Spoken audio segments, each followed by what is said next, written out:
Good morning to each and every one of us here in our church and to all our Facebook Live viewers and to all our viewers in YouTube channel. Our topic for this morning Vision series, Our Identity in Christ. Today is October 5, 2025. We will study the book of Ephesians chapter 1 verse 1 to 14. In the last Sundays, we have studied the so-called synoptic gospels or the gospels that would found in the book of Matthew, Mark, and Luke. We studied this epistle because it has hidden information about the upcoming mystery during that time. On August 24, we studied the parable of the laborers. On September 7, the centurion. On September 21, the vineyard, and on September 28, last Sunday, the fruitless fig tree. Again, our ministry, we called it Faithful Word Ministry, coming from the letter of Apostle Paul to Titus, chapter 1, verse 9, holding fast the faithful word as he had been taught, that he may be able by sound doctrine, both to exhort and to convince the gainsayers. Ano ba yung sound doctrine, Brother Mel? Ano ba yung sound doctrine, Apostol Pablo? Sound doctrine should be based on biblical truth. Ibig mo bang sabihin, Brother Mel, may mga nasa banal na kasulatan na hindi katotohanan? Hindi po. Lahat po ng nasa banal na kasulatan ay katotohanan. Pero hindi po lahat ng nasa banal na kasulatan applicable po sa atin. Kung kaya kapag yung hindi po applicable sa atin ay ginawa natin, mararamdaman po natin na hindi ito makatotohanan. Ang sabi sa Leviticus chapter 9 verse 24, "And there came a fire out from before the Lord and consumed upon the altar the burnt offering of the fat, which when all the people saw, they shouted and fell on their knees." Dito po ay makikita natin na nag-alay ng hayop yung mga Israelita at ang mga hayop na ito ay inilagay nila sa altar. At ito po ay binasbasan ni Moises at Aaron. Pagkatapos po nun ay tinanggap ng Diyos yung kanilang mga alay at ang nangyari ay nagpadala ng apoy yung Diyos. Galing sa sangkalangitan. Nagpadala ng apoy. Ito po ay tunay na nangyari sa Old Testament para ipawalang sala sila. Sapagkat ang kanilang mga kasalanan ay mapupunta na dun sa hayop na sinunog nila. Sa ngayon po, kung gusto mo pong mapawalang sala at kapag naggawa ka ng altar at nag-alay ka ng hayop, kahit 10 taon po walang apoy na lalabas dyan. Sapagkat hindi na po applicable sa atin yan. Hindi na po makatotohanan ang ganyang bagay kapag ginawa natin ngayon. Noon po, oo, sa mga Israelita makatotohanan. Kung kahit ito po yung sinasabi natin na from truth to truth to truth. May mga bagay na katotohanan, subalit hindi applicable sa atin, therefore, hindi siya makatotohanan. Gaya ng sinasabi sa Time Pass, ang sabi, justification by law through works. Mapapawalang sala ka sa pamamagitan ng kautusan, sa pamamagitan ng paggawa mo o pagsunod mo doon sa kautusan. Mapapawalang sala ka at isa na nga rito, yung pag-aalay ng hayop. Hindi na po applicable ngayon yan sa atin. Ngayon po ay justification by grace through faith. Mapapawalang sala ka ng biyaya sa pamamagitan naman ng pananampalataya. Hindi po lahat ng nasa Biblia ay applicable sa atin. Mayroon pong katotohanan na para lang sa ibang lahi. Mayroon pong katotohanan na para lang sa atin. Kung kaya't ang sabi dito sa 2 Timothy 2:15, "Study to show thyself approved unto God, a workman that need not to be ashamed, rightly dividing the word of truth." Ibig sabihin, may truth na pang Old Testament, may truth na para sa atin sa ngayon. And therefore, dapat ang sound doctrine ay nakabase sa biblical truth. Number 2, dapat siya po ay nakapokus lang sa Apostol Pablo sapagkat ang Apostol Pablo ang siyang inappoint ng Panginoong Hesukristo bilang preacher, apostol, at guro ng mga Hentil. Sabi po sa 2 Timothy 1:1, "Whereunto I am appointed a preacher and an apostle and a teacher of the Gentiles." Next, sound doctrine should be justification by grace through faith plus nothing or apart from any form of the law. Dapat po, hindi kasama dyan yung accept Jesus as your personal Savior, may water baptism, may Lord's Supper, may EGR, altar call, sundin ng lahat ng ipinag-utos ng Panginoon Kristo. Wala po yan. Ano po? Tayo po ay justification by grace through faith plus nothing. Tayo po ay napapawalang sala ng biyaya sa pamamagitan lamang ng pananampalataya. Sabi sa Galatians 2:26, gayon paman, alam naming ang tao'y pinapawalang sala sa pamamagitan ng pananampalataya kay Kristo at hindi sa pamamagitan ng pagsunod sa kautusan. Kaya't kami ay sumasampalataya kay Kristo upang mapawalang sala sa pamamagitan ng pananampalataya sa Kanya at hindi sa pamamagitan ng kautusan, sapagkat walang taong pinapawalang sala sa pamamagitan ng kautusan. Makikita po natin dito. Ang sabi ng Apostol Pablo, pinapawalang sala lamang ang isang tao sa pamamagitan ng pananampalataya. And sound doctrine should be protector against self-proclaimers. Marami po ngayon magpapakilala, tinawag ako ng Diyos, pastor ako and everything. Subalit hindi naman nila kayang patunayan. At ito ang isa sa mga warnings ng Apostol Pablo. Nang sabi niya sa 2 Corinthians 11:4, malugod ninyong tinatanggap ang sinumang dumarating. Kapag nakabarong na, kapag good-looking na, kapag may konting joke na, kapag may konting sense of humor na, tatanggapin na kagad ng isang denominasyon. Malugod ninyong tinatanggap ang sinumang dumarating at may Jesus na ipinapangaral na iba sa ipinapangaral namin. Tinatanggap ninyong espiritu at aral na iba sa itinuturo namin. Hindi kami katulad ng marami na kinakalakal ang salita ng Diyos. Later on yan, pag tinanggap nyo yung mga pastor na nagpapakilalang mga may calling daw sila, susweldohan nyo yan. Bibigyan nyo ng allowance yan. Susuportahan nyo yan. Sa halip, bilang sugo ng Diyos sa kanyang harapan at sa aming pakisa kay Kristo ay buong katapatan kaming nangangaral. May mga sweldo sila, sabi ng Apostol Pablo. Ito po yung mga nagkukunwaring mga may tinawag daw, may calling daw. No? So sa time pass, pinapawalang sala ang tao, particularly ng mga Israelita, sa pamamagitan ng kautusan. Samantalang sa ngayon, justification by grace through faith. So, Sunday service format natin, admonition, edification, exhortation. Let's go to admonition. Of course, yung tinatalakay natin, yung mga warning ng Apostol Pablo, sapagkat marami pong mga churches ngayon, hindi nila alam yung mga warning na dumadating sa kanila. Tanggap lang sila ng tanggap. Pastor, kung ano man ang turo niya ni Pastor, tatanggapin nila. G12. Calvinism. Baptism. Speaking in tongues. Pentecostes. Lahat tatanggapin. Bakit? Kasi hindi nila alam yung mga warning ng Apostol Pablo. And again, yung 5 points po natin na natalakay dito, deceptive appearances, anti-Paul indoctrination, works underneath faith, self-serving motives, teach self-made doctrines. At diniscuss na nga po natin yung number 1, yung deceptive appearances.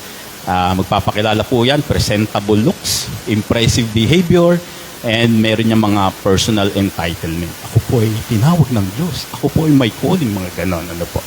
So, ito po yung isa sa mahalagang dapat natin malaman na mahihirapan po tayo. Itong tinatawag na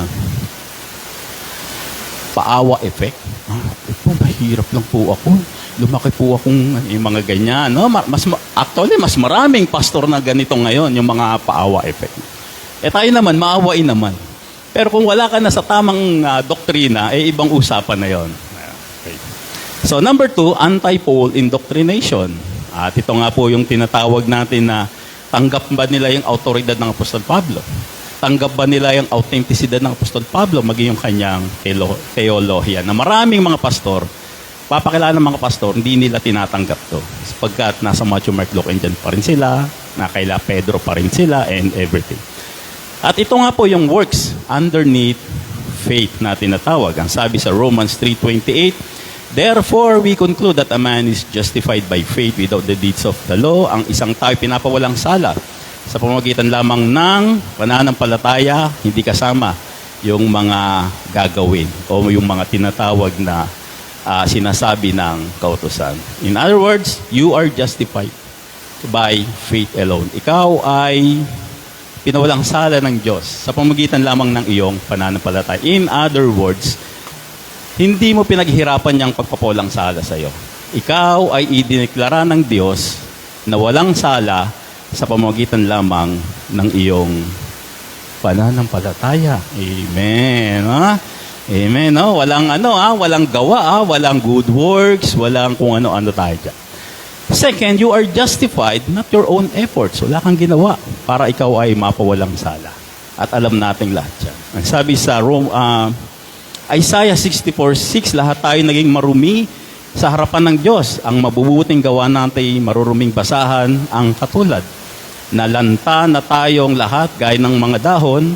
At ito ang sinasabi ng Isaiah. In other words, hindi po masamang gumawa ng mabuti. Pero kung iniisip po natin na ito ang pasaporte natin tungo sa pagpapawalang sala sa atin ng Panginoon, ang sabi ng Isaiah, wala yan. Maruming basahan lang yung ginagawa mo na yan. Hindi yan aabot sa pamantayan ng Diyos. And third, you are justified not by obedience. Sapagkat marami po ngayong mga tao ang sunod ng sunod. Kung ano sabihin sa kanila ng church, kung ano sabihin sa kanila ng leaders, ng pastor, sunod lang sila ng sunod. Dahil ang akala nila, ito yung magiging pasaporte nila sa kaligtasan nila. Hindi po. Hindi po yung pagsunod sa bautismo, EGR, revival, conference, at marami pang iba ang magbibigay sa inyo ng kaligtasan. Ito po ay sa pamagitan lamang ng pananampalataya at pag sinasabi nating works underneath faith. Now, ano yung mga sinasabi ng mga pastor para pasinungalingan to? May mga tinatagpas na synergy salvation. Synergy salvation, Brother Mel. Dapat may kasamang mabuting gawa yung pananampalataya para maligtas gaya ng sinasabi sa Ephesians 2:10. For we are His workmanship, created in Christ Jesus. Kita mo, Brother Mel, unto good works. Oh, mali po, no? Hindi po yan yung konteksto niyan. Lagi po ito yung sinasabi ng isang religious organization na malaking religious organization na mapapanood sa TV na yung leader nila namatay na nasa Brazil. Ano? Laging ganyan na sinasabi niya. Ang ibig sabihin po nitong Ephesians 2:10, may nauna po dito yung 8 tsaka 9. No? Na naligtas ka na dahil sa iyong pananampalataya. At ngayon, lakipan mo naman ng mabubuting gawa. No, pero sa ilang mga false preachers, ginagamit nila yung mga tinatawag na synergy. Ephesians 2:10. Ano pa? James 2:24. Diyan ninyo makikitang itinuturing na matuwid ang isang tao dahil sa kanyang mga gawa. At hindi dahil sa pananampalataya lamang. Out of context na naman, sapagkat ito ay hindi para sa atin, ito ay sulat ni Santiago para sa mga Israelita. Next, if there's no fruit, there's no grace. Ito na naman yung sasabihin nila. Pag wala kang bunga, Brother Mel, sa impyerno ka. Sapagkat ang sabi sa Galatians 5:22-25, but the fruit of the Holy Spirit is love, joy, peace, long-suffering, gentleness, goodness, faith, meekness, and marami pang iba. Ha? Kailangan may bunga ka nito. Pag hindi, naku, impyerno ka ngayon. Alam niyo po, yung mga nagsasabing ganyan, hindi nila talaga naintindihan yung banal na kasulatan. Sapagkat kung babasahin mo tong Galatians 5:22-25, ang sabi sa verse 23, against such, there is no law. Laban sa mga ganyan. Kung hindi magagawa yung mga ganyan, wala namang pinag-uutos ang Diyos patungkol sa ganyan. In other words, nasa sa atin na yon. Na sana mamunga tayo ng mga ganito. Pero kung hindi ka mamumunga, against such, there is no law. Hindi siya kautusan. Hindi siya yung tinatawag na mandatorya. Bakit? Sapagkat against such, there is no law. Now, ano mangyayari sa akin kung hindi ko magagawa yun? Mapupunta ba ako sa impyerno? Hindi po. Ang sabi sa Ephesians 4:30, at huwag ninyong pighatiin ang Espiritu Santo. Sapagkat siya ang tatak ng Diyos sa inyo, ang katibayan na kayo'y tutubusin pagdating ng takdang araw. In other words, medyo magkakaroon ng kabigatan ng konti. Yung ating mga pakiramdam, kung tayo ay nakakagawa ng mga bagay na hindi naaayon sa kagustuhan ng Diyos. Pero ibig sabihin, hindi mawawala yung kaligtasan natin. Sapagkat tayo, once saved, always saved. Ito pa yung number 3. Don't sin willfully or go to fiery hell. Sabi sa Hebrews 10:26, sa Tagalog na lang natin basahin.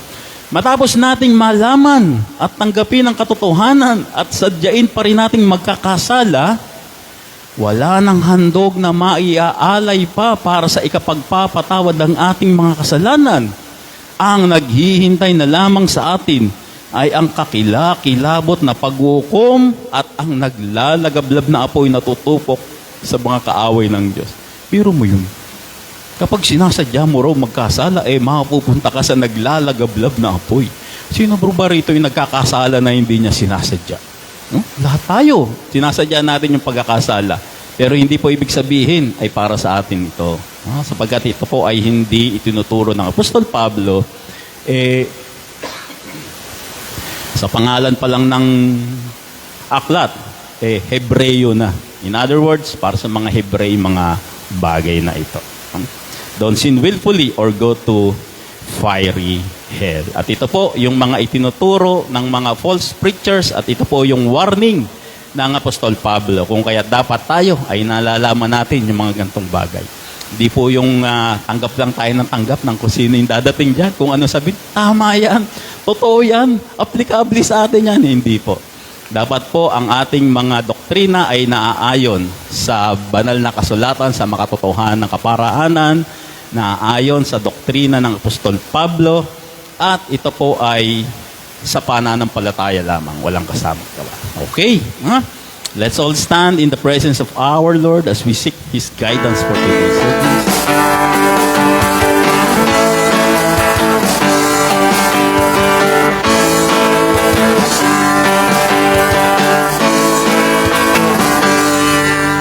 Kailangan ko pag-ibig mo tungkol sa buhay.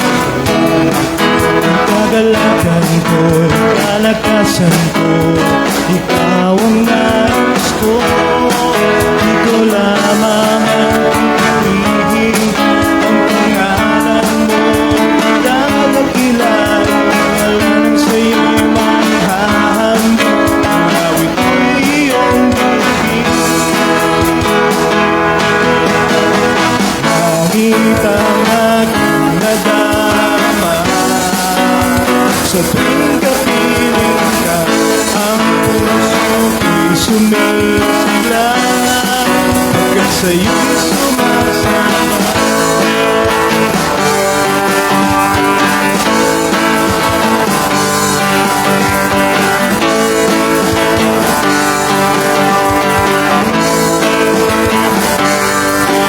Ang kailangan ko, ang pag-ibig mo, o Diyos sa buhay ko. Kagalakan ko, kalakasan ko, ikaw ang nais ko. Ikaw lamang ang pipiliin, ang pangalan mo'y dadakilain. Walang sa'yo'y maihahambing, ang awit ko'y iyong bibig. Kahit ang aking nadama, sa tuwing kapiling ka, ang puso sumisigla, at sa'yo'y sumasamba. Kahit ang aking nadama, sa tuwing kapiling ka, ang puso sumisigla, at sa'yo'y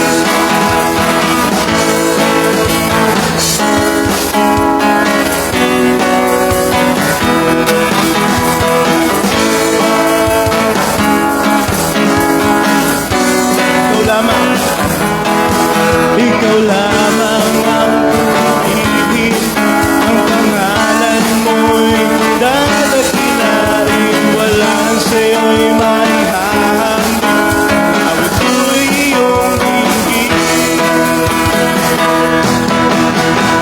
Kahit ang aking nadama, sa tuwing kapiling ka,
request everyone to please remain standing in reverence for the reading of the precious Word of God.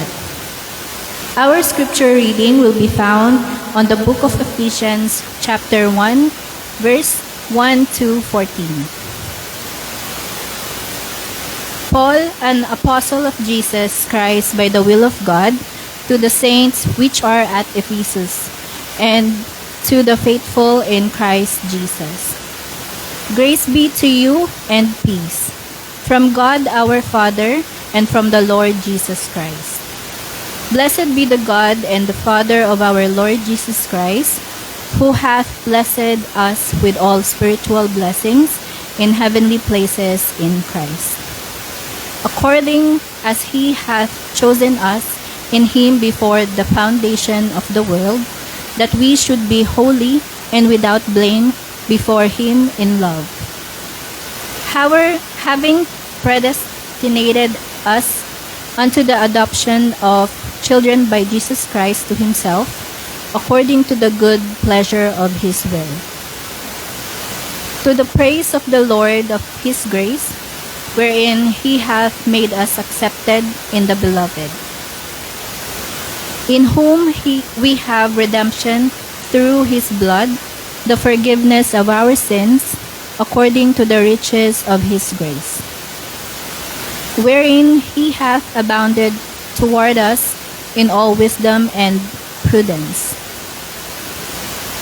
having made known unto us the mystery of his will, according to his good pleasure, which he hath purposed in himself, that in the dispensation of the fullness of times he might gather together in one all things in Christ, both which are in heaven and which are on earth, even in him, in whom also we have obtained an inheritance, being predestinated according to the purpose of him who worketh all things after the counsel of his own will, that we should be to the praise of his glory, who first trusted in Christ, in whom ye also trusted, after that ye heard the word of truth, the gospel of our salvation, in whom also after that he believed,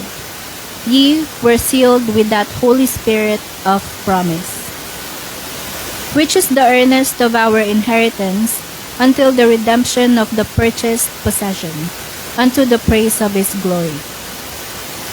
For further understanding, we will read our scripture reading in our native language.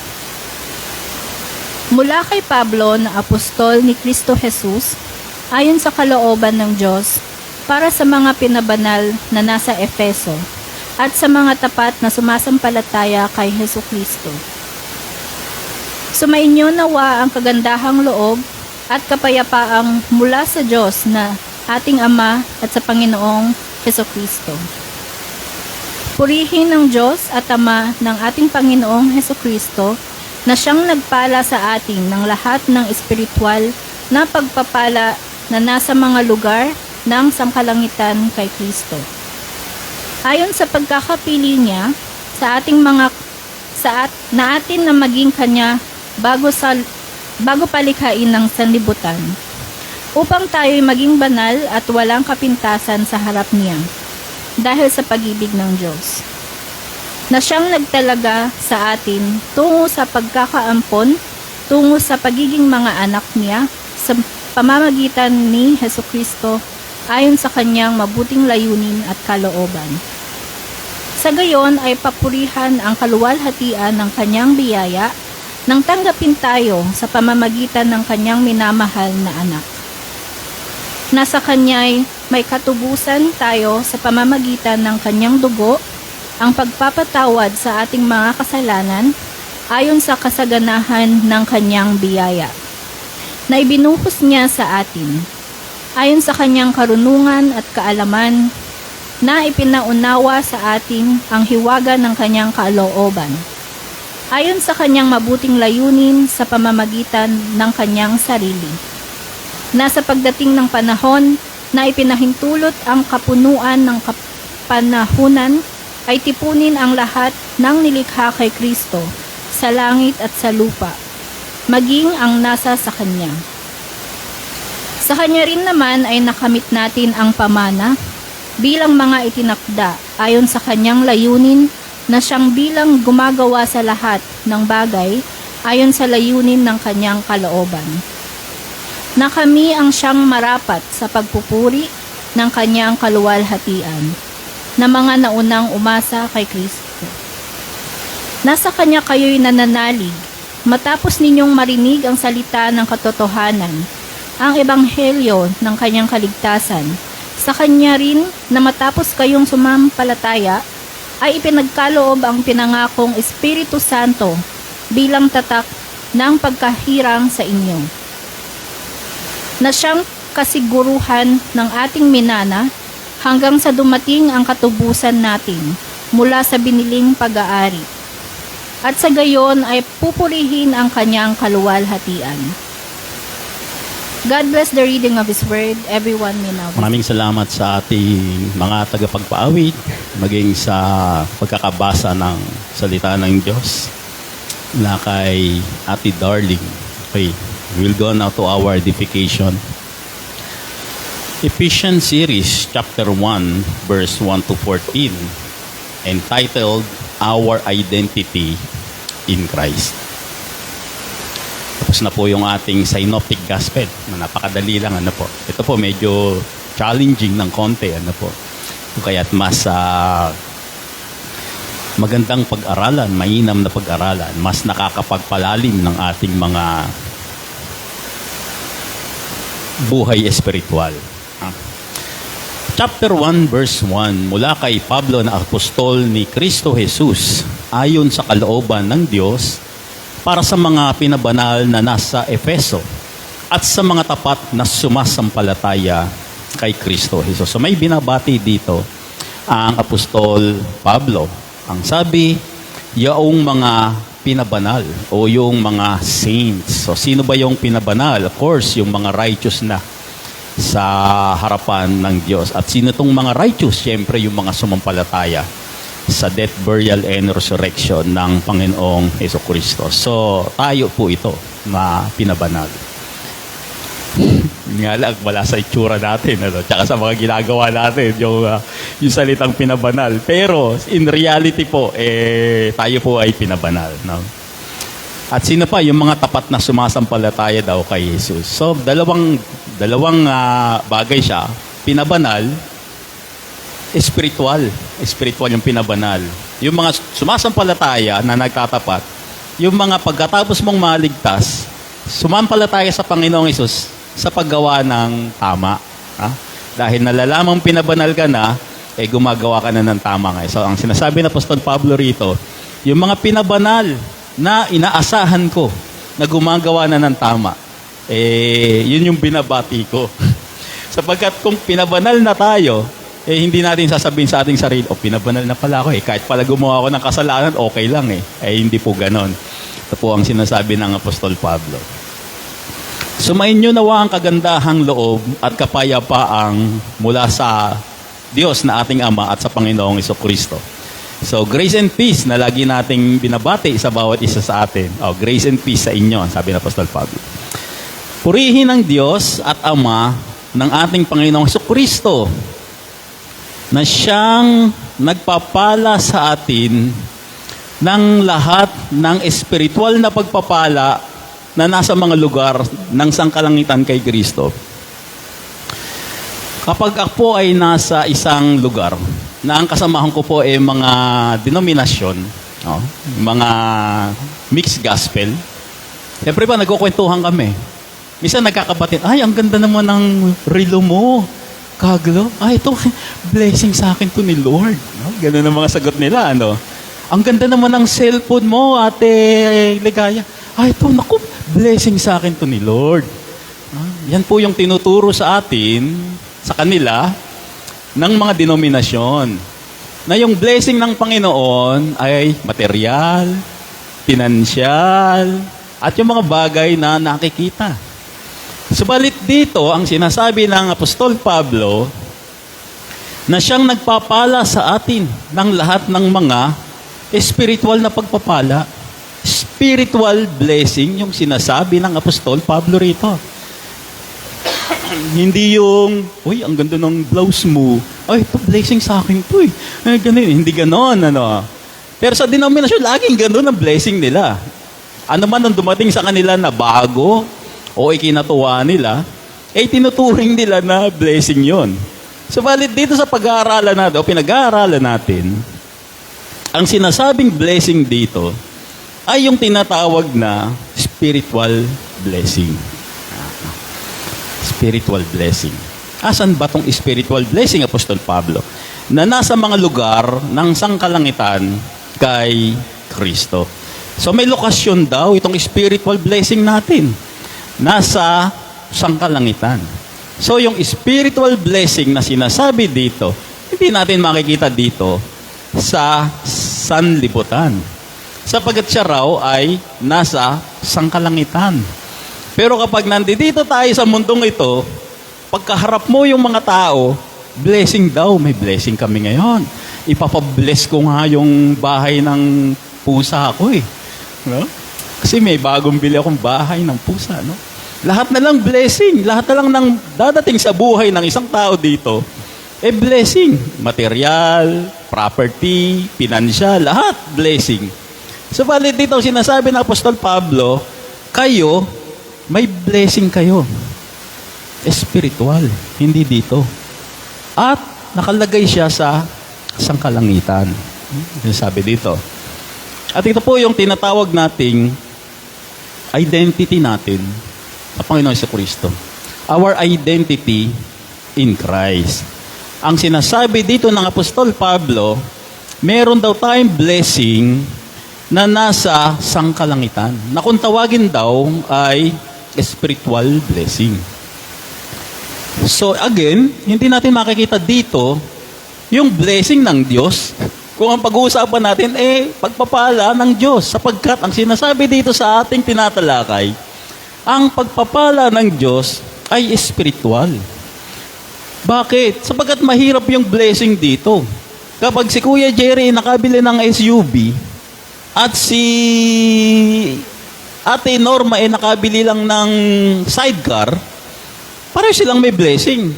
Pero it seems, mas blessed si Kuya Jerry kasi maganda yung kanya. Hindi pantay-pantay yung blessing pag nandito tayo sa sangkalupaan.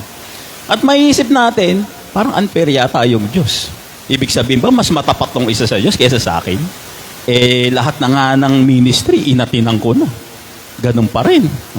Hindi po. Ang blessing po, nasa sangkalangitan kung saan pare-pareho nating makakamit. Walang mas marami, walang mas kukunti. Pare-pareho tayo. Verse 4, ayon sa pagkakapili niya sa atin na maging kanya bago palikhain ang sanlibutan upang tayo'y maging banal at walang kapintasan sa harap niya dahil sa pag-ibig ng Diyos. According as He hath chosen us in Him before the foundation of the world. Tayo ay may spiritual na blessing at tayo pinili niya bago palalangin ang sanlibutan. Identity. Identity natin. No? Hindi po ito yung may mga magpapakilala, mga Calvinist daw sila.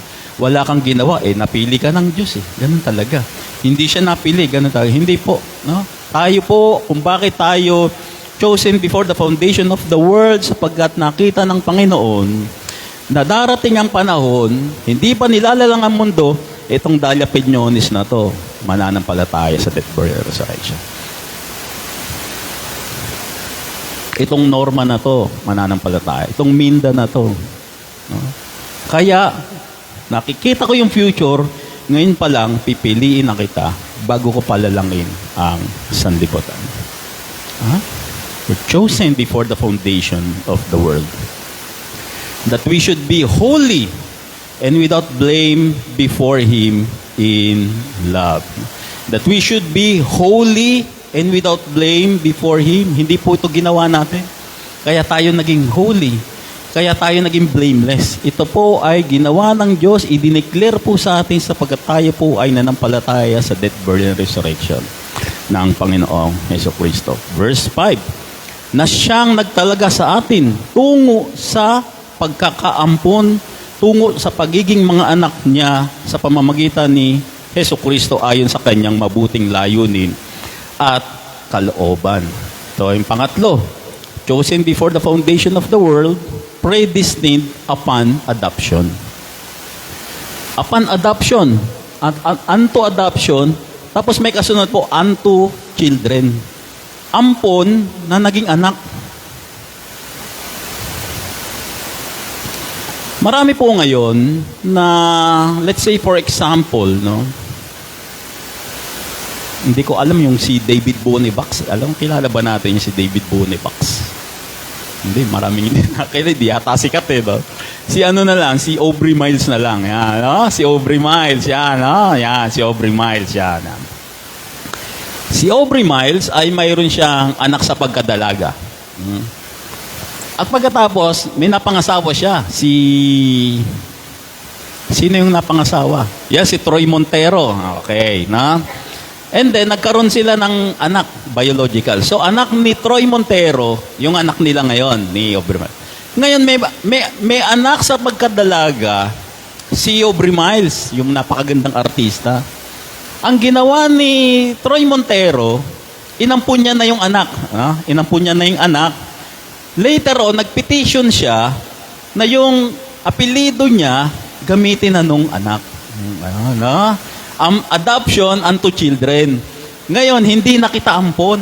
Anak na kita ngayon.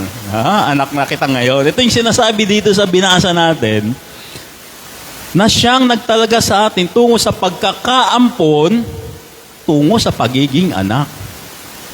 Inampon, pero later on, itinuring ng anak. Binigay na yung apelido ni Troy Montero doon sa bata. So, ito po yung sinasabi ng Apostol Pablo na tayo, inampon tayo, pero later on, itinuring tayong anak. So, our identity in Christ, blessed with all spiritual blessing in heaven. Chosen before the foundation of the world. Predestined upon adoption unto children. Hindi ko lang naisulat kasi lalagpas na sa slide. Verse 6, sa gayon ay papurihan ang kaluwalhatian ng kanyang biyaya nang tanggapin tayo sa pamamagitan ng kanyang anak. Accepted tayo in the beloved. Tinanggap tayo ng Panginoong Hesukristo sa kabila ng ating pagiging makasalanan sapagkat tayo sumampalataya sa death, burial, and resurrection. Accepted in the beloved. Tinanggap tayo. Pero sa mga denominasyon, tinanggap nila. Magkabaligtad eh, no? Tayo, ako'y accepted in the beloved. Tinanggap ako ng Diyos sa pamamagitan ng kanyang anak na Panginoon sa Kristo dahil sa aking pananampalataya. Pero sa denominasyon, tinanggap daw nila si Jesus Christ. Magkabaligtad. Paano mo tinanggap si Jesus Christ? Bilang personal Lord and Savior. Wala naman sa Bible na ganun. Gawa-gawa lang yon ng mga denominasyon. Wait. So verse 7, nasa kanya'y may katubusan tayo sa pamamagitan ng kanyang dugo. Another identity, redemption according to the riches of His grace. Nasa kanya tayo ay tinubos sa pamamagitan ng kanyang dugo dahil sa kayamanan ng kanyang biyaya. Verse 8, kung saan ay ibinuhos patungo sa atin ayon sa kanyang karunungan ang kaalaman. So ito po yung mga identities natin sa Panginoong Hesukristo, abounded with all wisdom and prudence, blessed with all spiritual blessings in heaven, chosen before the foundation of the world, predestinated unto adoption, accepted in the beloved, redemption according to His riches of His grace, abounded with all wisdom and prudence. Ito po yung mga blessing na ibinigay sa atin, Panginoon Hesukristo, ng Diyos. Nasaan to? Nasa sangkalangitan. Makakamit natin to later on. Hindi po yung magandang relos mo, blessing ni Lord to eh. Sige, i-categorize natin as blessing, pero this one is the real blessing from us. Pantay-pantay, walang lamangan. Ito yung sinasabi ng Apostol Pablo. Ang problema sa mga denominasyon, kapag may mahirap na miyembro, Kasi hindi na bless ng Lord yan eh. Kasi etong isang blessing kung yun po yung magiging batayan natin, maraming blessing to si Chavit Singson lalo, yung mga drug lords talagang blessing talagang umaapaw na blessing yan, Yes, yung si Vizcaya, yung mga contractors, Ito po yung blessing natin. Hindi po yung blessing na material, na financial, amen. Verse 9. Na ipinaunawa sa atin ang hiwaga ng kanyang kalooban. Itong sinasabi dito, pinaalam daw sa atin. Ito ay isang hiwaga, in other words, a hidden information na ipinaalam sa atin. Sa atin. According to His good pleasure, which He had purpose in Himself. Pleasure. Pleasure ng Diyos na ipaalam sa iyo yung mga bagay na yan. Amen. Pleasure yan. Halimbawa si Kuya Jerry, bumono siya ng 20,000, 30,000. Ipapaalam niya, kain tayo, guys, mga anak. Mama, mami, kakain tayo. Saan? Kakain tayo sa restaurant, sagot ko. Bakit? Meron akong bonus. Magiging masaya ngayon yung mga anak, buong pamilya. Pleasure ngayon kay Kuya Jerry na ipaalam yon. Kasi magandang bagay yon, mabubuting bagay yung mga ganun. Ito yung sinasabi ng Apostol Pablo. Pleasure ng Diyos na ipaalam sa inyo yan. Tinago yan, isang hiwaga, pero ipinaalam sa inyo. Bakit? Kasi pleasure para sa Diyos na ipaalam sa inyo mga bagay na ito. Spiritual blessing. Ang problema, di natin na-appreciate. Kasi tayo ay nakatuon sa mga material na bagay, financial na bagay. Well, of course, kailangan natin kasi yung mga bagay na yan. Pero ito ay reminder ng Apostol Pablo na later on in this life, mawawala lahat yan. Dito lahat tayo pupunta. And therefore, it's something to rejoice for us. Hindi tayo dapat mamuhay ng parang dinagana ng trailer, Hindi ganon, Dapat itong mga bagay na ito, ng mga spiritual na pagpapala, lahat laging nasa isip natin, nasa puso natin, na balang araw, makakamit ko yung mga bagay na ito. At kung ano man yung nandito sa libutan na ito, wala ito. Wala ito kumpara dito sa mga blessing na darating sa akin. Nasa pagdating ng panahon na ipahintulot ang kapunuan ng kapanahunan ay tipunin ng lahat na nilikha kay Kristo sa langit at sa lupa maging ang sa Kanya. So may tinatawag ditong the dispensation of the fullness of time. So, tingnan natin sa diagram natin. Dispensation of the law. Ito yung binigay kay Moises, kailangan nilang gawin yung kautusan. Natapos na siya. Tapos, dispensation of grace. Tayo ay nasa biyaya ngayon. Walang dapat na gagawin. Tayo ay nasa biyaya, makakamit natin sa pamamagitan ng pananampalataya. Pagkatapos, mararapture tayo, makukot off tayo, tapos dadating ang 7 years tribulation, second coming ng Panginoon sa Kristo, dadating siya. Dispensation of kingdom naman, mag-ahari siya ng isang taon. So, dispensation. Pag natapos lahat yan, ito yung sinasabi ng Apostol Pablo, yung dispensation of the fullness of times. Yan, tapos na. Dispensation of the fullness of times. Ano meron doon, Apostol Pablo? That he might gather, na sa pagdating ng panahon na ipahintulot ang kapunuan ng kapanahunan, titipunin niya ang lahat ng nilikha kay Kristo sa langit at sa lupa, maging ang nasa sa Kanya. So, may tatlong titipunin. Number 1, ang lahat ng nilikha kay Kristo. Number 1, yung langit, yung mga nasa langit.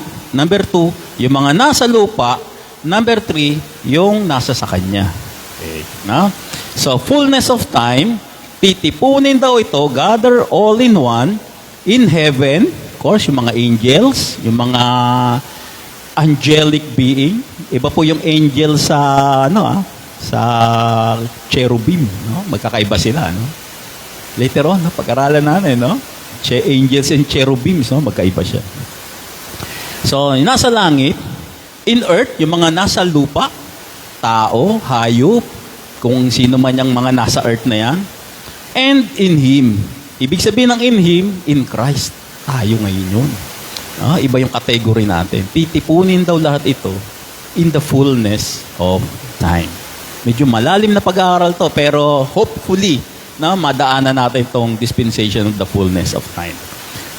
Verse 11, sa Kanya rin naman ay nakamit natin ang pamana bilang mga itinakda ayon sa Kanyang layunin na siyang bilang gumawa ng lahat ng bagay ayon sa layunin ng Kanyang kalooban. In whom, sa Kanya, ay nakamit natin yung pamana, yung inheritance. Meron tayong minana. Nakamit natin. Ano yun? Ito nga po, yung ating identity in Christ. Yung mga spiritual blessings na nauna na tinalakay natin na ating minana. Verse 12, na kami ang siyang marapat na sa pagpupuri ng kanyang kaluwalhatian ng mga naunang umasa kay Kristo. Of course, yung mga nauna, sila Apostol Pablo, Silas, and body of Christ na mga nauna. Verse 13, in whom ye also trusted, after that ye heard the word of truth, the gospel of your salvation, in whom also, after that ye believed, ye were sealed with that Holy Spirit of promise.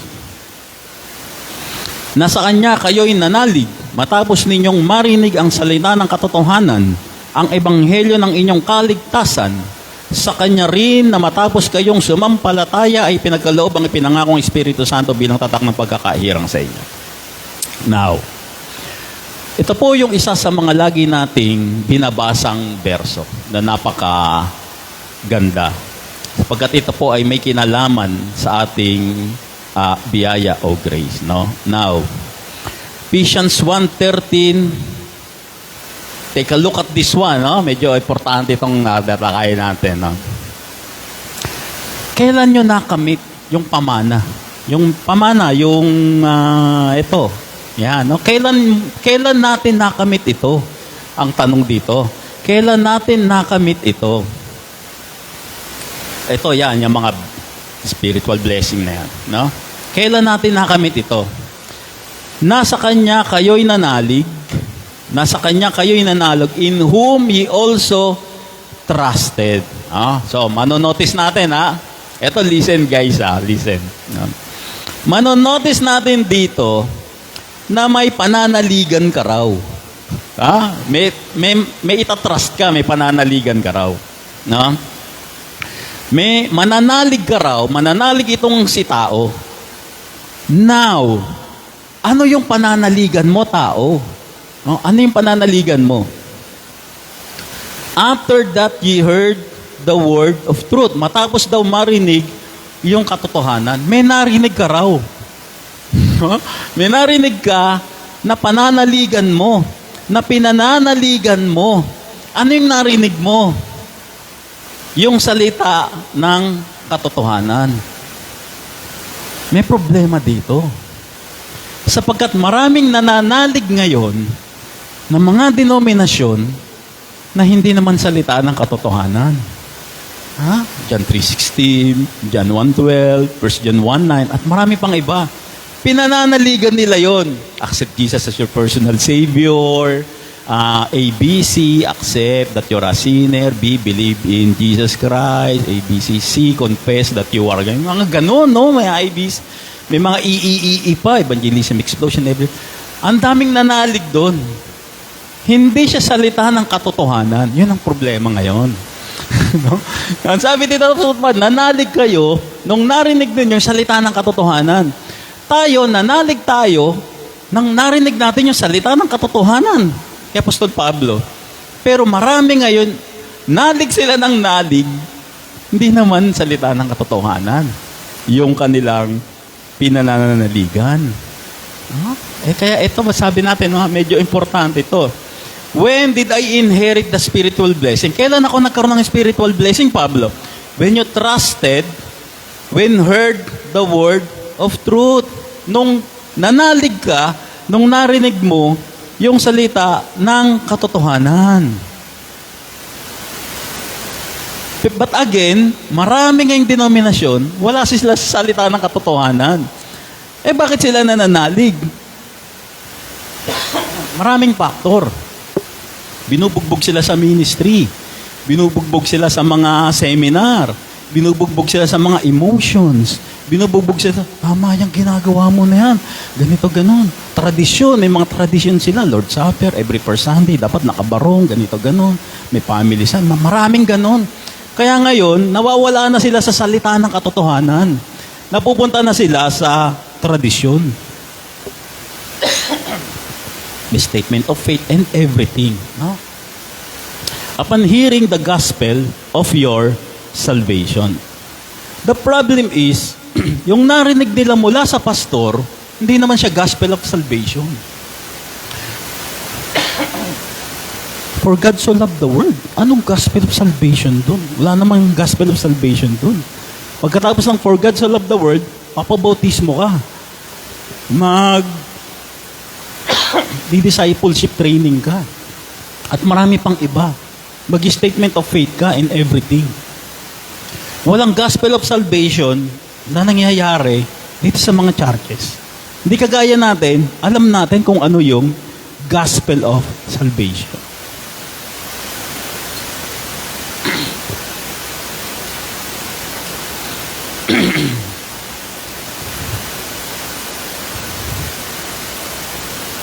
Upon believing the gospel of salvation. Nung narinig natin yung gospel of salvation, sumampalataya tayo. Bakit? Sapagkat ito yung word of truth. Ito yung salita ng katotohanan. Yung iniwan natin, ano pa rin sila? Walang gospel of salvation, walang word of truth, pero nandun sila, nananatili sila ron sa mga bagay na yon. And then, ang sabi dito, you were sealed. Nagkaroon ng ownership, nagkaroon ka ng security, nagkaroon ka ng authenticity. Kasi tayo ngayon ay selyado. Bakit? Kasi nasa sa atin yung gospel of salvation nung narinig natin yung tinatawag na word of truth. Okay malinaw kasi importante ito. Lalo na kung sa mga denominasyon. Tanongin mo, what is the gospel sa mga denominasyon? Lagot ka, magagalit sa iyo yun. Tanongin mo si pastor, pastor, meron bang apostol ang mga hintin? Magagalit sa iyo. Walang ganyan. Iibahin yung usapan. Yes, kasi hindi nila alam yung word of truth, yung gospel of salvation, hindi nila alam lahat yun. Kung saan-saan sila nagpupunta. Now, tanong, ano yung gospel of salvation, Apostol Pablo? Magkalinawan tayo. Sa 1 Corinthians chapter 15 verse 1, ang sabi, mga kapatid, ngayon pinapaalala ko sa inyo, yung magandang balitang ipinangaral ko sa inyo. Yan ang magandang balitang inyong tinanggap at saligan ng inyong pananampalataya. Ito yung Ephesians 1:13. Yung word of truth, yung sinandigan natin. Yung magandang balita na ating sinasandigan, na ating pinapanampalatayanan. Ano raw nangyayari pag sinasandigan natin itong magandang balitang ito? Naliligtas kayo sa pamamagitan nito. Naliligtas ka. Kapag hindi ka gospel of truth, ang kabaligtaran na naliligtas, napapahama ka. Kung matatag ninyong pinangahawakan ng salitang ipinangaral ko sa inyo, maliban na lamang kung walang kabuluhan ng inyong pananampalataya. Ano ibig sabihin ng walang kabuluhan ng aming pananampalataya, Brother Mel? Kunyari, nanampalataya ka, pero ang dami mong works. May works ka. Bakit? Kasi hindi ka naman talaga sumasampalataya doon sa DBR. Gusto mo pang laki pa ng works. Para sigurado lang, Apostol Pablo. Hindi po. Yun ang tinatawag na pananampalatayang walang kabuluhan. Meron ka pang inaasahang works. Verse 3, sapagkat ibinigay ko sa inyo bilang pinakamahalaga sa lahat ang tinanggap ko. Ano yung tinanggap ng Apostol Pablo? Yung kaligtasan. Ano yung pinanampalataya ng Apostol Pablo? Na si Kristo'y namatay dahil sa ating mga kasalanan. Tulad ng sinasabi ng kasulatan, inilibing siya at muling nabuhay sa ikatlong araw. Tulad din ng sinasabi ng kasulatan. Ito yung tinanggap ng Apostol Pablo. Yung biyaya, yung kaligtasan. Bakit? Sapagkat sumampalataya siya dito. Saan? How Christ died for your sins, and that He was buried, and that He rose in the third day according to Scriptures. Period. This is the word of truth. This is the gospel of our salvation. Ang problema sa mga denominasyon dyan, sa mga gilid-gilid dyan, hindi sila ganito. Accept Jesus as your personal Lord and Savior sila. At kung ano-ano yung sinasagawa nila. Hindi po yun. Ito po yung gospel of salvation. Verse 14, na siyang kasiguran ng ating minana hanggang sa dumating ang katubusan natin mula sa biniling pag-aari at sa gayon ay purihin ang kanyang kaluwalhatian. Darating siya for sure. No question about it. At makakamit natin itong mga pamanang ito. Tanong, sama mga mahal ko sa buhay? Yes. Absolutely. No question about it. Kahit hindi sila sumampalatay, brother man. Absolutely. No question about it. Tatalakayin ulit natin yan sa question and answer portion natin. So our key takeaways with the spiritual blessing in the offering, of course, parating na siya eh. Pwedeng bukas, pwedeng next week, pwedeng next month. Hindi natin alam. Pero ang sigurado, dadating siya. No? Kahit mamuhay tayo sa biyaya, kapayapaan, pasasalamat. Lahat ng bagay na darating sa atin, ipagpasalamat natin. Sapagkat may mas darating na mas mahalaga, mas malaking bagay sa darating na panahon. Walk with confidence and security. Ito yung sinasabi ng mga rightly dividers. Bakit ka magsisisi kung matuwid ka? Huh? Anong pagsisisihan mo kung matuwid ka? Maybe you feel sorry kung nagawa mo ito, but for sure, we should have confidence and security sapagkat ang ating grace ay hindi mawawala kahit kailan. Treat each other with love and respect. At sa gayon, itrato na natin yung mga kasamahan natin na may pag-ibig at puno ng pagmamalasakit, paggalang. Sapagkat sa susunod na buhay, tayo rin naman na magkakasama doon. No? Kaya practicein na natin. And last but not the least, share gospel to our friends and loved ones. Bahagi rin natin itong magandang balita ng kaligtasan sa ating mga mahal sa buhay, sa ating mga kaibigan. Amen. Amen. Magandang umaga sa inyong lahat at pagpalain tayo ng Panginoon.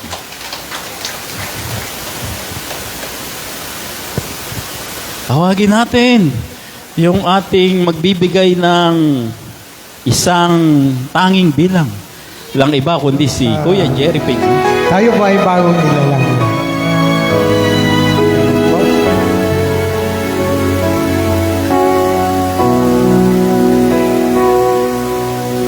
Di ko ipagmamalaki ang aking gawa, dahil ang Diyos siyang bida sa puso't buhay. Siya ang tanglaw, doon sa krus ako'y Kanya binuhay. Bagong nilalang, bagong simula sa Kanyang pag-ibig, lahat ay dakila. Bagong nilalang, inubos ng dugo sa Kaniyang kamay. Buhay ay bago.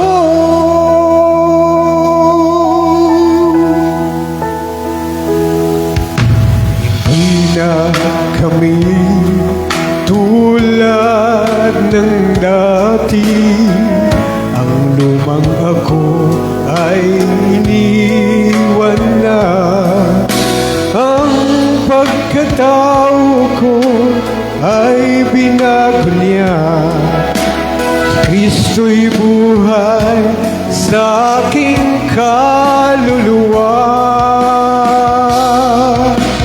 Bagong nilalang, bagong simula sa kaniyang pag-ibig latay dakila. Bagong nilalang, inubos ng dugo sa kaniyang kamay. Buhay ay bago.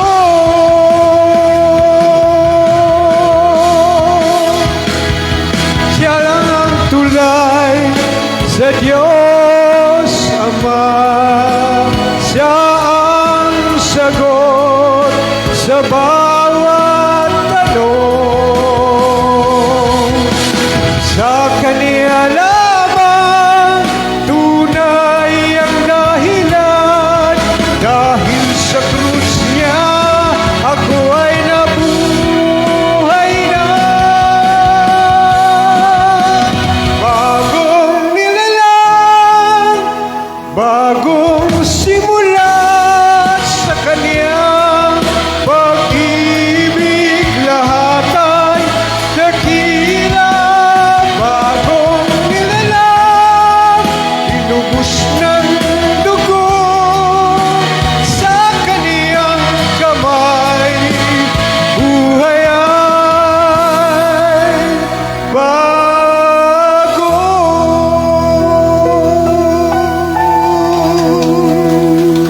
Thank you, Lord. Ito lang po ng konti, na parang nabitin kasi ako dun sa ano natin sa 1 Corinthians 7:40 natin, no? Okay. Gusto ko lang kasi klaro sa atin to, itong mga bagay na ito. Kasi bubugbugin tayo ng mga denominasyon.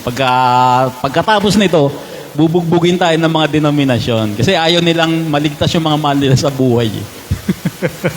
Pero ayaw maligtas yung mahal mo sa buhay. Ano?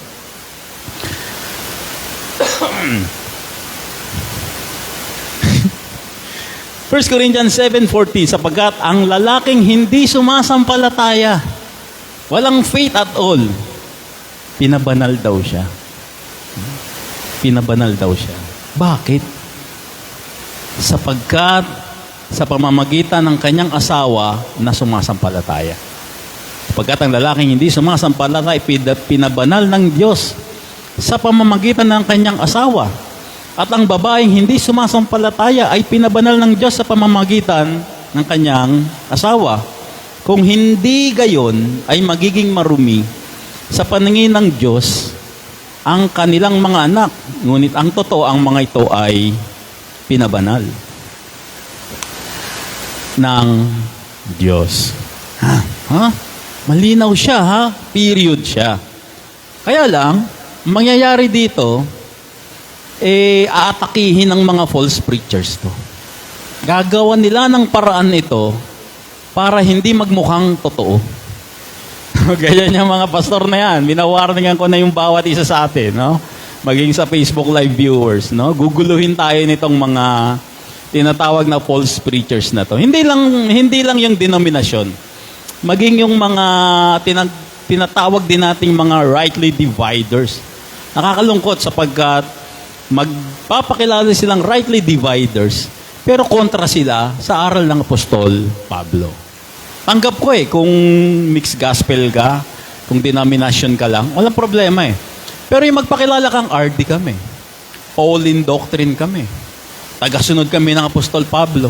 Tapos ikaw mismo babaluktot sa turo ng Apostol Pablo. Yun ang hindi ko po matanggap at all, no? So, what are the mechanics of false preachers? Number one, gagamit siya ng mga ibang translation ng Biblia. Doon sila masipag. Hindi sila magmasipag sa pagra-rightly dividing the word of truth na mapalalim nila yung Apostol Pablong indoktrinasyon. No? Masipag sila sa paggawa ng mga maling indoktrinasyon gamit ang mga iba't ibang translasyon ng Biblia. Of course, tayo dito, ang baseline natin, King James Version, the infallible version. No? Ikalawa, magsisearch sa internet yan. Yung mga nakukontradict dun sa 1 Corinthians 7:14. Yan masipag yung mga yan. Ito. Kahit ba wala na sa Biblia, sinabi ng internet, yun yung susundin nila. And after that, after na gumamit na sila ng mga maling translation, nakita nila sa internet, eto na, gagawa na ng mga aral yan ng mga baluktot na hindi naayos sa sinasabi ng 1 Corinthians 7:14. So ano yung mga gagawin niyan? No, sinasabi na ni Brother Mel, kasi ako kabisado ko na yung mga galawan ng mga to. Nako, sobrang kabisado na ni Brother Mel, no? Hindi totoo yan na maliligtas ang hindi sumasampalataya sapagkat ang kaligtasan ay sa pamamagitan lamang ng pananampalataya. Wala po akong problema dito. Totoo siya na kapag ang isang tao ay sumampalataya, tsak maliligtas siya. Kapag ang isang tao ay hindi sumampalataya, hindi siya maliligtas. Walang problema doon. Pero ang tanong dyan, paano yung mahal sa buhay ng mga sumasampalataya? Kasi magkaiba siya ng entity. Ang problema, ididiin nila ito. Hindi, ayan no. Salvation is through faith only. Sangayon ka ba, brother? Yes, sangayon ako. Kung hindi mananampalataya, hindi maliligtas, sangayon ka, brother? Yes, sangayon ako. But the question is, yung sumampalataya, paano yung mga mahal niya sa buhay na hindi sumampalataya? That's another story. At ang sinasabi ng banal na kasulatan, ligtas sila. Dahil sa sumampalataya. In other words, yung sumampalataya, hindi lang siya naligtas, kundi na-extend yung kaligtasan dahil sa kanyang pananampalataya. At yun ang sinasabi ng banal na kasulatan. Now, kung pareho kayo sumasampalataya, si asawang babae, si asawang lalaki, much better. Yung mga anak sumasampalataya, much better. Nasa very safe position kayo. But the question is, ang concern ng Apostol Pablo rito, paano yung mga sumasampalataya na yung mga mahal nila sa buhay, hindi sumasampalataya? Paano ngayon yun? Salvation is personal, not extended to family. Ito po yung sinasabi natin na gagawin ng itong mga false preacher na to. Again, wala pong problema sa akin yung salvation is through faith. Totoo yun. Pananampalataya, ligtas. Walang pananampalataya, ligtas. But again, ang sinasabi ng banal na kasulatan, extended yung kaligtasan doon sa pamilya. Ngayon, kung hindi ka kapamilya ng tao, kaibigan ka lang, it seems hindi. Walang kinalaman. Pero sa asawang lalaki, asawang babae, sa mga anak, may kinalaman. Kaya nga, sabi ng Apostol Pablo last week, huwag kayong maghihiwalay. It's not being broken family, broken homes, but may mas malalim na kadahilanan patungkol doon. It means you should be influencer of the family. Ito yung sinasabi nila. Hindi raw ibig sabihin nun na kapag naligtas ang isang tao, maliligtas din yung mahal niya sa buhay. Ang ibig sabihin daw nun, dapat, since nandiyan ka na sa pamilya mo, dapat i-influence mo na sila na sumampalataya sa death burial. Hindi po ganun sinasabi ng Apostol Pablo. Hindi po ganun ang sinasabi ng Apostol Pablo na, ligtas ka na, may grace ka, dapat ngayon, ang gagawin mo, dapat ibahagi mo sa kanila yung gospel para maligtas din sila. What if hindi? What if hindi naman ganun kabokal yung naligtas na tao? What if may kapansanan siya na hindi niya talaga kayang ipaliwanag yung gospel? Di wala rin. Marami mang katanungan. Kaya ang sabi ng Apostol Pablo rito, maliligtas yung asawa at mga anak, period. Walang influence whatsoever. Ngayon, kung maibabahagi mo at maniniwala sila, mananampalataya, then that's better. Walang problema doon. Much, much better. Pero hindi po ito sinasabi ng banal na kasulatan. Number 4, unbelieving spouse is welcome to fellowship. Ito yung pinakamasaklap sa lahat na narinig ko. Sa isang rightly divider pa. Na nagtuturo pa. No? Nang sasabihin niya, yung hindi sumasampalatayang asawa at mga anak, ang ibig sabihin lang niyan ay i-welcome siya sa church. Wala pong ganong sinasabi ang banal na kasulatan. Kasi po, kahit na sino sa atin ay may asawa o may mahal sa buhay na hindi sumasampalataya, welcome na din naman po sa atin yun eh. Kahit hindi niya asawa, kahit kaibigan lang ba, kahit kapitbahay, welcome po sa atin yun. At ang masaklap dito, ang indoktrinasyon nitong mga taong to, hindi raw yun ibig sabihin ng 7:14, kundi i-welcome lang daw natin sa church natin. Napakalayo po. Total false preaching po. Total twisted of scripture. And there's word yet in verse 16. Out of context, natalakay na po natin yan, no? Out of context po yun. Kasi merong hindi pa, merong anong malay nyo. Hindi po yun, no? Natalakay na natin nung last Sunday. So why these devil pastors pursuing false doctrines? Bakit itong mga devil na mga pastor na to, lagi nilang pinupursu yung mga maling aral? Number one, to lead people away from biblical truth. Ayaw nila na yung mga tao malaman yung makatotohanang salita ng Diyos. Ayaw nila yon. Si devil nga sila. Mga nag-transform nga lang ng mga pastor eh. Kasi kung hindi mga demonyong nag-transform na pastor na to, ang ituturo mo yung katotohanan. Pero eto, gusto nila na yung mga tao nako-confuse, nalilito. Tapos, tatanong, pastor, gusto ng mga pastor yun eh. Pastor, ano po ba ito, pastor? Ganito yan. No? Mali-mali naman. Number 2, to exploit spiritually vulnerable. Gusto nila yung mga hindi malalalim yung mga pagkakaalam sa Bible, sa Biblia. Tapos magtatanong sa kanila, eto na, magpipiling marunong na yung mga, ganito kasi. Hindi kasi ibig sabihin ng 1 Corinthians 7:14, yung kasama ligtas, ganito yan. Dapat isi-share mo yung gospel. Otherwise, hindi siya maliligtas. Wala pong ganong katuruan. No? Nagpi-feeling marunong lang po itong mga to. To manipulate leaders and gain power. Para magkaroon sila ng kapangyarihan. Lahat itanong mo kay pastor eh. No? Parang itanong mo kay Soriano na nangyari. Pati yung pagpapalaman ng keso. Dapat ba isang hiwa lang o dalawa sa pandesal? Ganito yan. Dapat isa't kalahati. No? Lahat na kay pastor. Bakit? Kasi nagmamarunong. Nagmamagaling and everything. Now, what should Faithful Word Ministry family do? Hindi po ibig sabihin na Faithful Word Ministry family tayo lang. No? May mga kasama po tayo sa Facebook Live at sa YouTube na ituturing din po natin na family natin. Number 1, context. Lagi po tayong titingin sa kung ano yung sinasabi ng banal na kasulatan. Kapag may piniliwanag tong si pastor, babalik po tayo sa konteksto. Ang problema po kasi, kapag nandito na yung talata at pinaliwanag ni pastor, iniiwan na natin yung talata. Nandoon na tayo sa paliwanag ni pastor. Wait. Balik tayo sa context. Ano yung sinasabi ng banal na kasulatan? Context lagi. Lagi tayong babalik doon sa talata, sa kung ano yung sinasabi ng talata. And from there on, magkakaroon tayo ng discernment. Ibig sabihin, magkakaroon tayo ng kaisipan na kaya nating humusga, mali yan, tama to. Ang problema sa mga denominasyon ngayon, wala silang discernment. Kung ano yung sabihin ni pastor, tama yun. Bakit tama? Pastor yan. Pastor nga yan, kaya nga pastor eh. Hindi nga pastor.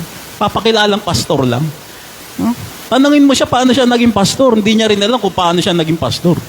Na naginip ka. Naramdaman mo may calling ka. Discernment. Context. Ito yung mga simpleng bagay para hindi tayo napo-false preach nitong mga nagpapakilalang pastor. Number 3, stay alert from deception. So malalaman mo na kagad eh. Wala siya sa context. Sa personal na pagkakatingin mo, mali kagad yung sinasabi niya. Magiging alerto ka na ngayon dito sa pastor na to. Alam ko na mga estilo nitong mga to. Out of context to, and therefore, mapapagpasyahan ko na mali yung sinasabi nito, vigilant ngayon ako. Mandaraya to. Ito yung sinasabi ng Apostol Pablo na mga mandarayang apostol. Kung saan, ang sabi dito, sapagkat ang lalaking hindi sumasampalataya ay pinabanal ng Diyos sa pamamagitan ng kanyang asawa.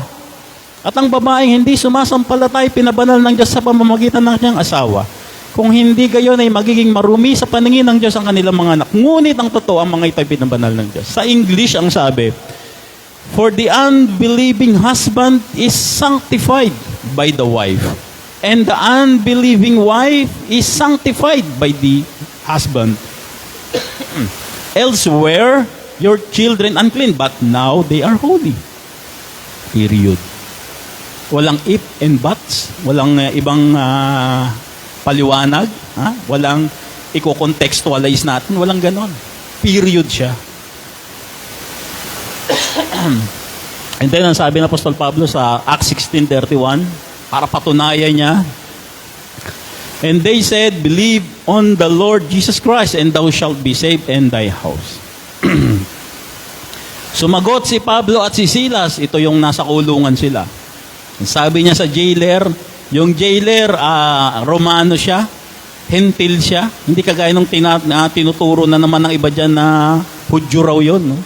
Sabi ni Apostol Pablo, sumampalataya ka sa Panginoong Hesus at maliligtas ka, at dapat sumampalataya rin ng iyong sambahayan para maligtas. Ganun ba yung sinasabi?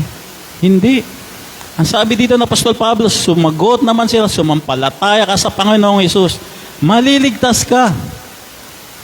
Ikaw at ang iyong sambahayan.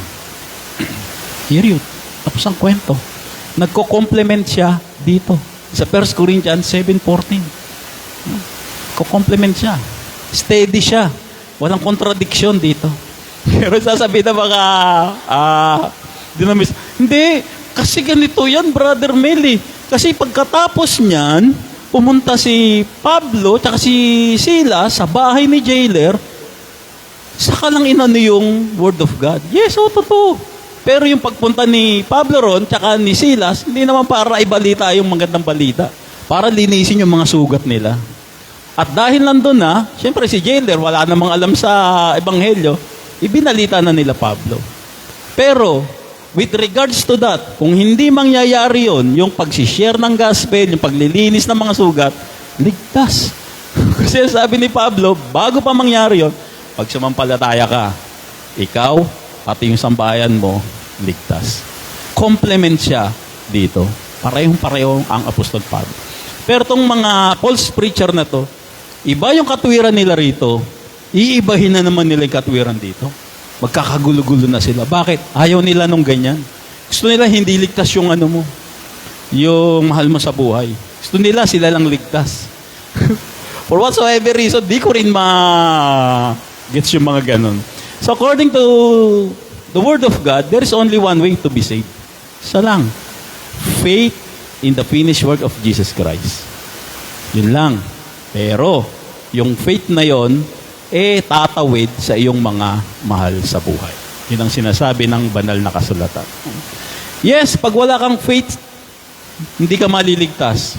Pero, kung yung mahal mo sa buhay naman, may faith, pasok ka ngayon. Yun ang sinasabi ng banal na kasulatan. Amen? Amen.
bang nagmahal sa akin ang katulad mo? Salamat, Jesus sa Panginoon. Ako'y nagsasaya sa piling mo. Ako'y nagsasaya sa piling mo. Ako'y nagsasaya sa piling mo. Let's pray. Ama naming banal, maraming po salamat sa magang ito, sa paggabay niyo sa aming munting gawain mula umpisa at ngayon ay malapit na kami sa aming pansamantalang pag-iwahiwalay. Baunin po namin ang iyong mga salita tungo sa ikatatatag at kilalalim ng aming buhay espiritual. Pagpalain niyo po ang bawat isa narito, maging ang nakasama namin sa Facebook Live at maging sa YouTube. Sa mga hindi po namin nakapiling sa umagang ito, kung ano man po ang kanilang ginagawa, nasan man po sila, may karamdaman man po sila, pagagalingin niyo po sila at iingatan niyo po sila at gagabayan niyo po sila at sa mga susunod na panahon ay makakasama naman po sila dito sa gawain, sa pag-aaral ng iyong mga salita. At ngayon sa Kanya na makapagpapalakas sa inyo ayon sa aking ebanghelyo at ng pagpapahayag ni Jesucristo ayon sa inihayag na hiwaga na naitago bago palalangin ang sanlibutan na siyang inihayag sa pamamagitan ng mga isinulat ng mga propeta ayon sa utos ng walang hanggang Diyos upang lahat ay sumunod dahil sa kanilang pananampalataya sa Kanya. Sa nag-iisang Diyos, naganap ang karunungan, sa Kanya iukol ang karangalan mula noon hanggang ngayon, magpakailanman sa pamamagitan ni Jesucristo, ang bawat isa ay magsabi ng Amen at